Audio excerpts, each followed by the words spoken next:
ఇప్పుడైతే మనము door mat అయితే రెడీ చేయబోతున్నామండి. ఈ డోర్ మ్యాట్‌కి ముందుగా అయితే 4 దారాలైతే కావాలి. దాని తర్వాత 2 చీరలు తీసుకొని మనం కుచ్చులు పెట్టుకుంటాం కదండీ! ఆ విధంగా కుచ్చులు పెట్టుకొని చపాతీ కర్రకైతే 2 చీరలు ఈ విధంగా కట్టేసుకోవాలి. ఈ విధంగా కట్టుకున్న తర్వాత చపాతీ కర్రని ఈ విధంగా తిప్పుతూ ఉన్నారనుకోండి, చీర అనేది చాలా సన్నగా అయిపోతుంది తిరిగి తిరిగి.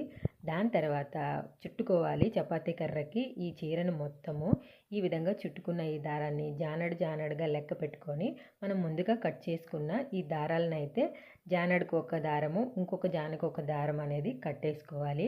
ఇదే విధంగా 4 దారాలు కట్టుకోవాలన్నమాట. ఈ విధంగా కట్టుకున్న తర్వాత చివరి నుంచి ఈ చీరని చుట్టుకుంటూ మధ్యలో ఈ దారాలని కట్టుకుంటూ రావాలన్నమాట.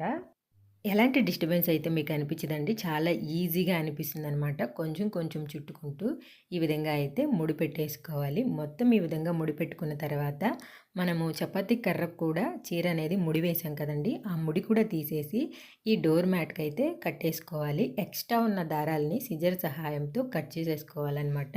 మీకు ఈ వీడియో అర్థం కాలేదు అనుకుంటే దీని కింద లాంగ్ వీడియో ట్యాగ్ చేస్తాను. ట్రై చేయండి. చాలా బాగా అయితే యూజ్ అవుతుంది ఈ టిప్.